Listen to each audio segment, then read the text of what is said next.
일반적으로 사람들은 자신의 죽음에 대해서 깊이 고민하거나 논의하는 것 자체를 꺼릴 정도로 죽음에 대한 막연한 두려움 내지는 불쾌감들을 가지고 살아갑니다.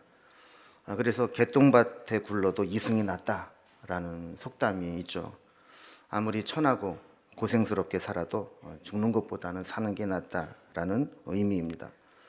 호메로스의 오디세우스에도 이와 비슷한 내용이 나옵니다. 오디세우스가 저승에 간 적이 있는데 거기에서 여러 죽은 영웅들을 만나게 됩니다. 그 중에 아킬레우스를 만나서 이렇게 이야기를 합니다. 과거에 그대가 살아계시는 동안에 우리 그리스 사람들은 그대에게 똑같은 존경을 아끼지 않았고, 여기 계시는 동안에도 고인들의 위대한 군주가 되셨으니 세상을 하직하셨다고 슬퍼하지 마십시오 라고 영웅을 칭송하며 높였습니다. 그러자 아킬레우스는 오디세우스에게 이렇게 이야기를 합니다. 죽음에 대하여 내게 그럴싸하게 말하지 마시오. 인간 세계를 떠나온 죽은 자들의 왕이 되기보다는 차라리 재산도 없고 권력도 없는 노예가 되더라도 지상에서 살고 싶소. 이렇게 이야기를 했다는 겁니다. 저승 가는 것보단 이승이 낫다라는 이야기입니다. 그러나 성경은 우리에게 정반대로 이야기를 합니다. 죽음은 죽음으로 끝나지 않기에 죽음 이후에 대한 지식을 갖고 있어야 되고 죽음 이후의 삶을 바라보며 살아야 된다는 것이죠. 복음서를 잘 보면 복음서에는 예수님의 부활을 증명하려는 시도가 전혀 보이지 않습니다. 당시 그 지역에서 예수님의 부활은 기정사실화되어 있고 부활하신 예수님을 목격한 증인들도 차고 넘쳤기 때문입니다. 너무 분명한 사실은 사실 설명이나 변증이나 말싸움을 할 필요가 없습니다. 상대방이 인정을 하든 안 하든 믿든 믿지 않든 그것은 분명한 사실이기 때문에 그렇습니다. 예수님의 죽음과 부활을 목격한 증인들이 즐비했고 내가 부활의 주님을 봤다라고 증언할 사람들은 차고 넘쳤기 때문에 예수님의 부활은 한동안 역사적 사실로 의심의 여지 없이 받아들여졌습니다. 그러나 세월이 흘러서 이 부활의 증인들이 한 사람씩 천국에 가게 되고 또 지역적으로도 복음이 이방인 세계로 전파되게 되면서 예수님의 부활에 대해서 의구심을 품고 온전히 받아들이지 못하는 사람들이 생기게 되었습니다. 그럼 바울은 오늘 보면 12절에서 이렇게 이야기를 하죠. 그리스도께서 죽은 자 가운데서 다시 살아나셨다 전파되었거늘 너희 중에 어떤 사람은 어찌하여 죽은 자 가운데서 부활이 없다 하느냐라는 말로 시작을 합니다. 우리는 분명히 부활의 주님을 만났고 보았고 알고 있어서 전파했는데 어찌해서 고린도 교회 교인 중에는 죽은 자 가운데 부활이 없다라고 의심을 품는 자들이 있느냐라는 겁니다. 근데 사실 이것은 불신의 문제라기보다는 당시 영혼 불멸설과 육체와 영혼의 이원론적 인간관이 지배하던 시대에 그 사고 기준으로 본다면 사람이 육신이 부활한다라는 것은 받아들이기 힘든 충분히 합리적인 이유가 있는 의구심이었던 겁니다.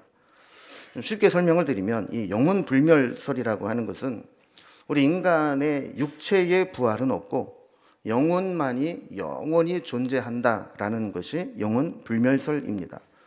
이것은 인간을 이해할 때 이원론적 인간관과 깊은 연관을 가지고 있습니다.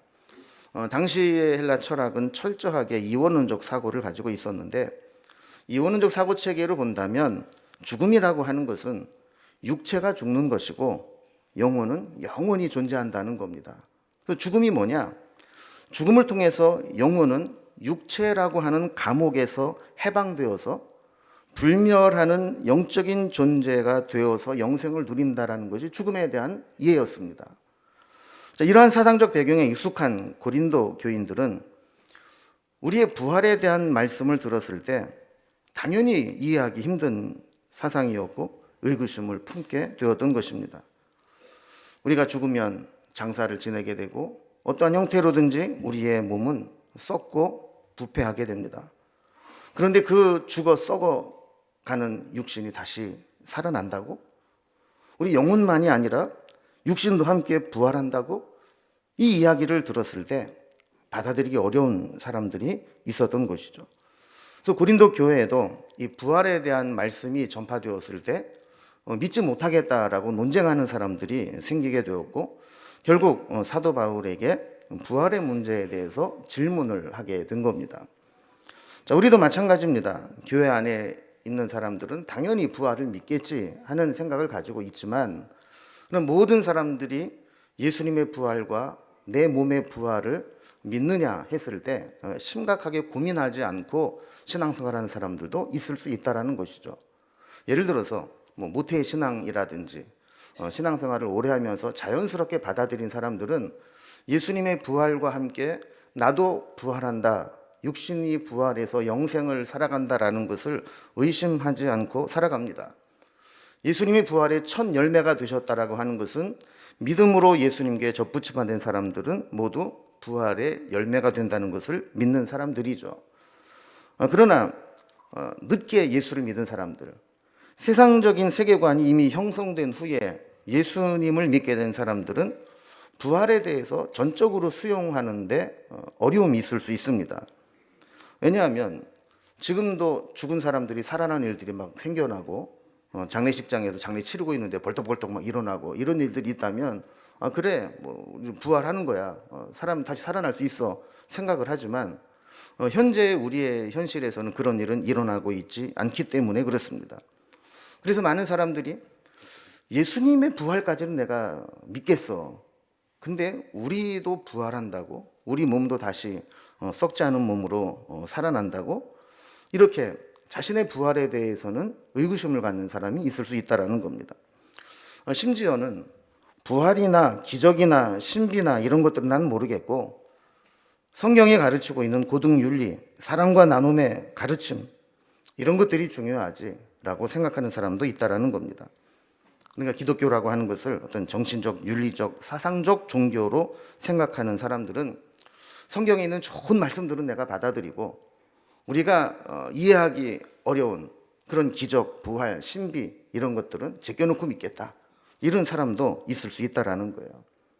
그러니까 고린도 교회에 바로 그런 일들이 일어나고 있다는 거죠. 부활을 이야기했을 때 받아들이는 사람도 있었지만 상당수는 영혼 불멸설을 믿고 있었기 때문에 어떻게 우리의 몸이 다시 살아날 수 있단 말이냐 하면서 의구심을 품게 된 겁니다. 여기에 대해서 바울은 편지를 써서 보내면서 뭐라고 답변을 하고 있을까요? 오늘 우리가 읽은 본문의 내용은 이러한 의구심에 대한 바울의 설명입니다. 바울은 만일 부활이 없다면 이라는 가정법을 사용해서 부활이 없다면 이런 일이 있을 수 없다라는 당위성을 설명하려고 합니다.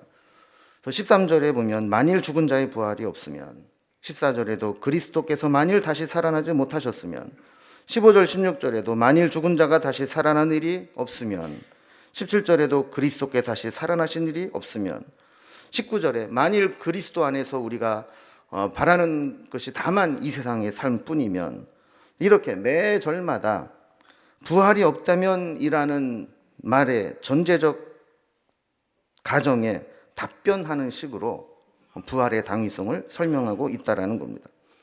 사실 이것은 사실 불가능한 가정입니다. 예를 들어서 제가 뭔가를 설명하기 위해서, 제가 태어나지 않았더라면, 제가 지금 이 자리에 없었더라면, 우리 부모님이 결혼을 하지 않았더라면, 이런 가정을 한다면 그 가정이 의미가 있습니까? 없죠. 왜냐하면 나는 지금 여기 존재하고 있고, 태어나서 지금까지 살아온 삶의 궤적 가운데 여기까지 온 것이 눈으로 보여지기 때문에 그 가정은 사실은 의미가 없는 가정입니다.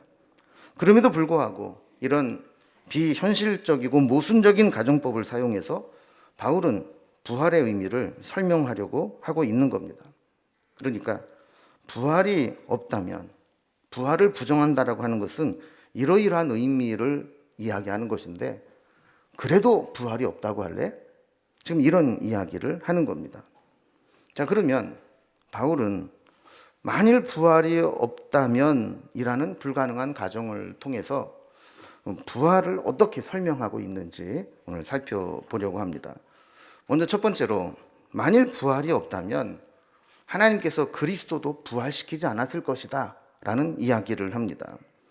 13절에 보면 만일 죽은 자의 부활이 없으면 이런 전제로 시작을 하죠.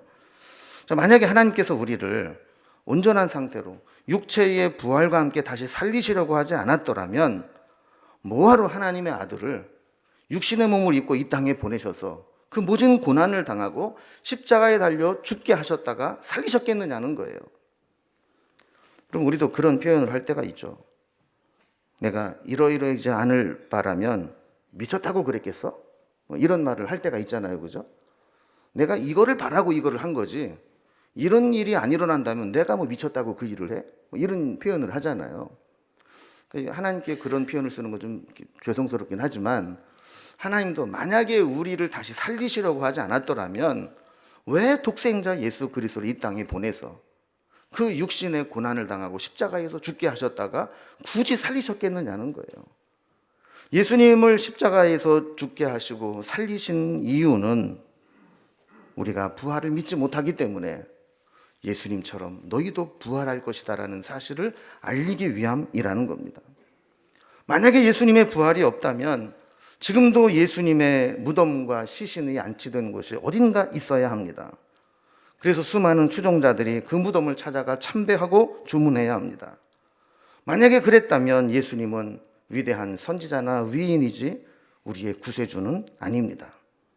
하나님께서는 독생자 예수 그리스도를 우리의 위인으로 선지자로 존경받기 위해 보낸 것이 아니라 죽음에서 다시 살아남으로 우리를 살리게 하시도록 보내셨다라는 이야기를 하는 겁니다. 두 번째로, 만일 부활이 없다면 어떤 일들이 일어나야 되는가? 만일 부활이 없다면 제자들이 전파하는 것, 믿는 것 다 헛되고 그 증언한 것들이 거짓 증언으로 판명될 거라는 것이죠. 14절에 보면 그리스도께서 만일 다시 살아나지 못하셨으면, 15절 16절도 만일 죽은 자가 다시 살아나는 일이 없으면, 부활이 없다면 어떤 일이 일어나는가를 이야기하는 겁니다. 우리가 수요일마다 사도행전 말씀을 살펴보고 있는데, 초대교회에 보면 사도들의 설교가 많이 나옵니다. 베드로의 설교도 여러 편 나오고 스데반의 설교도 나옵니다. 그럼 초대교회의 설교의 주제가 뭐냐? 사도행전을 잘 읽어보면 유대인들에게는 자극적으로 들릴지 모르지만 그 설교의 핵심은 하나님이 보내신 메시아를 유대인 너희들이 십자가에서 죽였지만 하나님이 그 예수님을 다시 살리셨다라는 메시지였습니다.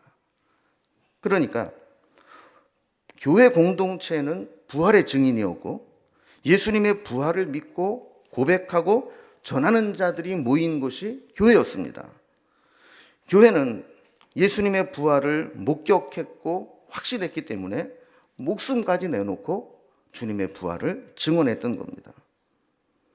그러나 부활이 거짓이라면 지금까지 초대교회가 그렇게 믿었던 것들, 그렇게 목숨을 걸고 증언했던 것들, 전파했던 것들 다 헛것이 되고 거짓 증인이 된다라는 겁니다.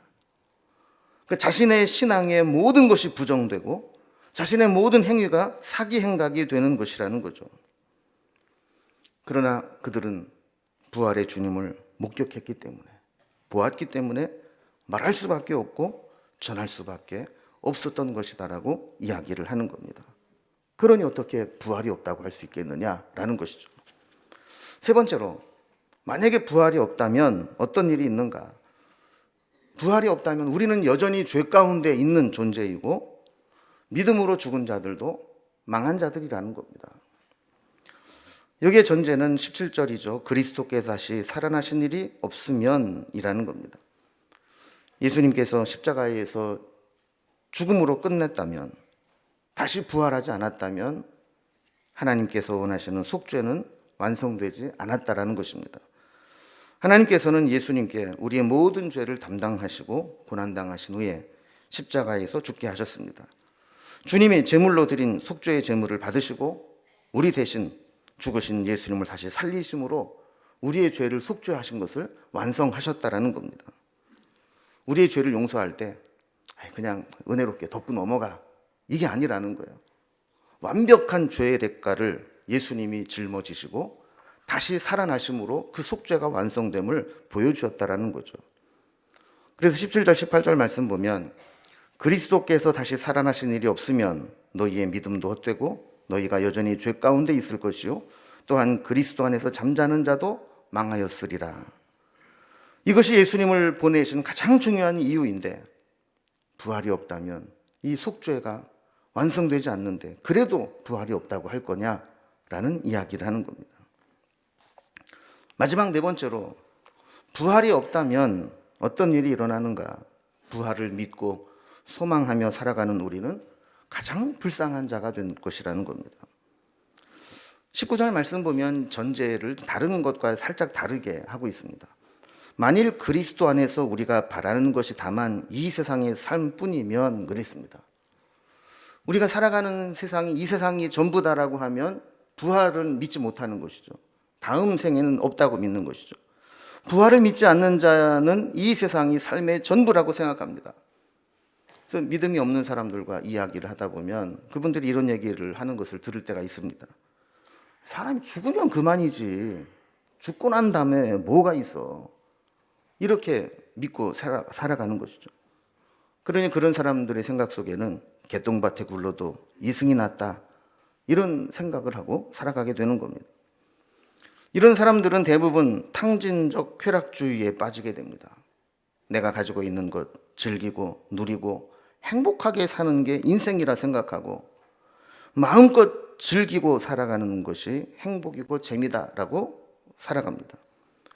조금 건전한 생각을 가지고 살아도 결국 지상에 현존하는 육체적인 삶에 국한된 삶을 살아갈 수밖에 없습니다. 이런 사람은 신앙을 가져도 결국 신앙 자체가 자신의 배를 채우는 탐욕의 종교로 변질을 되기가 쉽습니다. 이런 자들의 마지막은 허무주의입니다. 그렇게 누리고 즐기고 쾌락을 쫓아 살아도 마지막 죽음을 앞두고는 인생이 허무하다라는 것을 느끼게 되는 것이죠. 그러나 부활신앙을 가진 자는 죽음 이후의 세상을 믿으며 종말론적 신앙으로 살아가게 됩니다. 종말론적 신앙이라고 하는 것은 그리스도 안에서 우리가 바라는 것은 다만 이 세상의 삶뿐만이 아니라는 겁니다. 그래서 진정한 부활신앙은 내세 신앙으로 가지만 그 가운데 종말신앙을 거쳐서 가게 돼 있습니다. 이 말은 부활신앙이라는 것은 죽어서 천당 가서 영생하는 거야 라는 것이 최종 목적이지만 거쳐야 될 게 있다는 거예요. 그렇다면 그 과정에 종말을 어떻게 우리가 맞이할 것인가 라는 것입니다. 어느 목사님이 주일학교 성경학교에 가서 설교를 하게 되었습니다.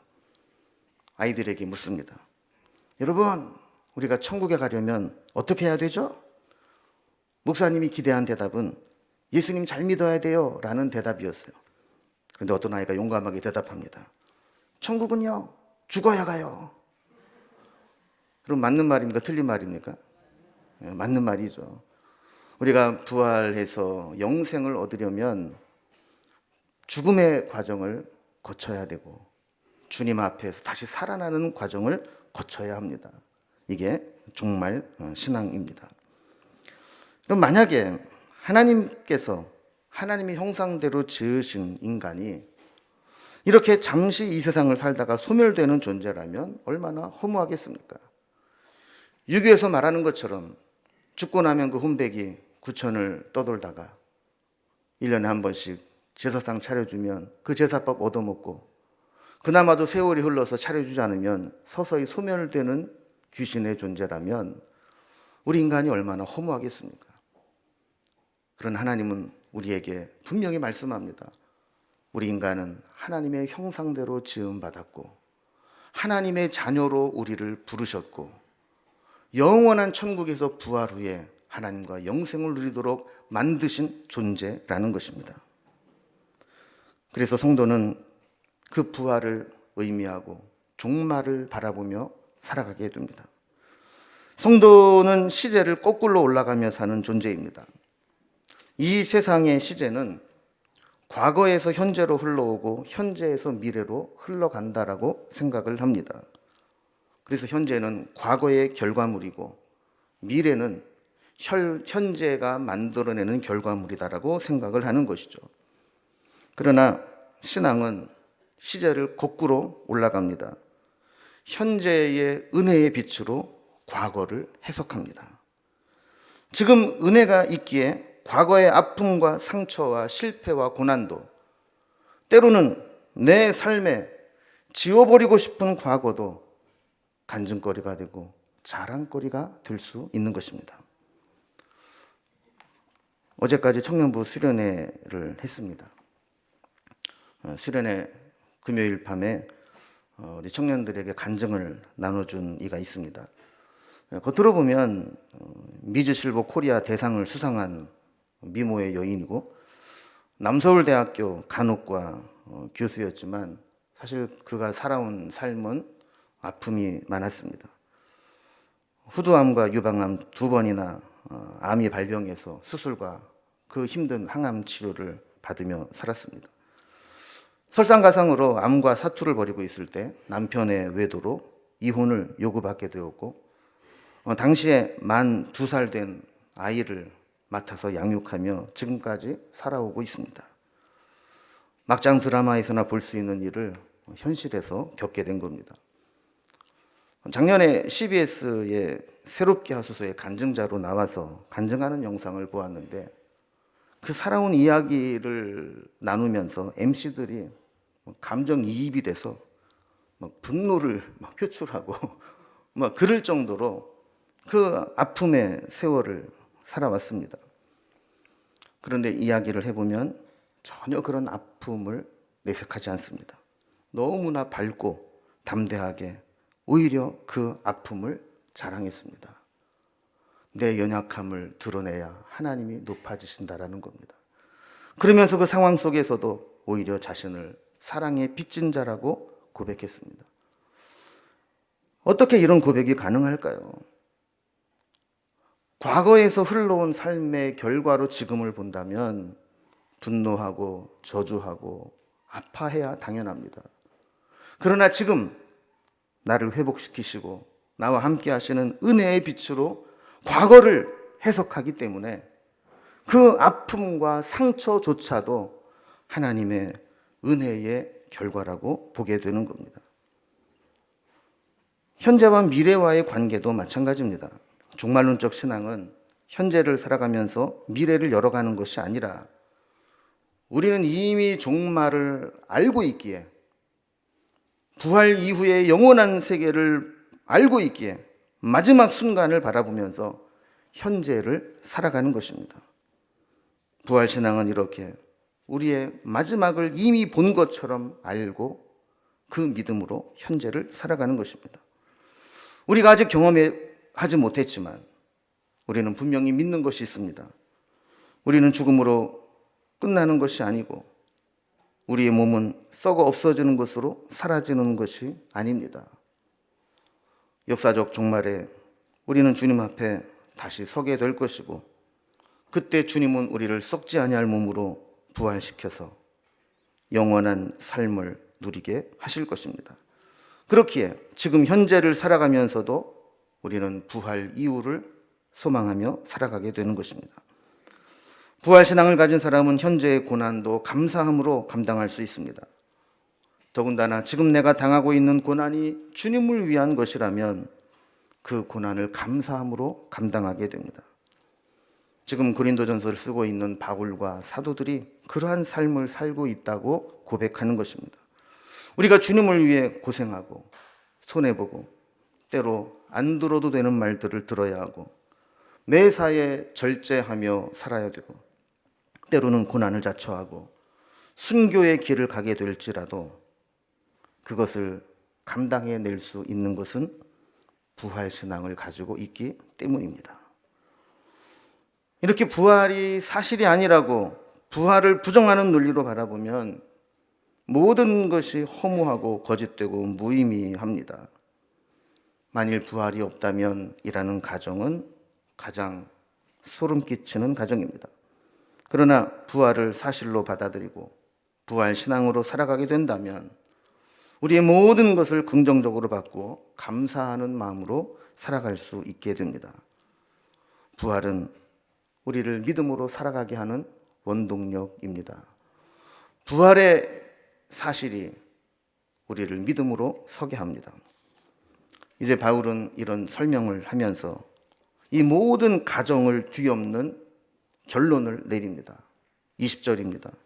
그리스도께서 죽은 자 가운데서 다시 살아나사 잠자는 자들의 첫 열매가 되셨도다. 나무를 심어놓고 처음 열매가 맺히면 내년부터 열매가 맺히겠구나라는 것을 알듯이 부활의 첫 열매가 되신 예수님으로 인해서 우리는 믿음으로 예수님께 접붙임 받은 사람들은 예수님과 같이 부활의 열매로 태어나게 될 것이라는 것입니다. 부활신앙은 우리 신앙의 토대요 뿌리입니다. 주님이 부활하신 날이 주일 예배로 모이게 되는 시작이 되었습니다. 부활하신 주님을 기뻐하며 주의 날로 모이던 예배 공동체가 교회였습니다. 부활을 부정하거나 제외하면 교회의 존재 의미는 없어지게 되고 부활을 믿지 않는 신앙은 빈 껍데기 신앙에 불과합니다. 부활을 믿는 종말 신앙은 현재의 은혜로 과거를 해석하며 과거의 아픔도 감사하게 됩니다. 그리고 미래를 우리는 알고 있기에 현재를 믿음으로 살아낼 수 있는 것입니다. 부활의 능력이, 부활의 은혜가 우리와 함께해서 과거를 해석하고 현재를 살아내는 힘이 될 수 있기를 주님의 이름으로 기원합니다. 기도하겠습니다.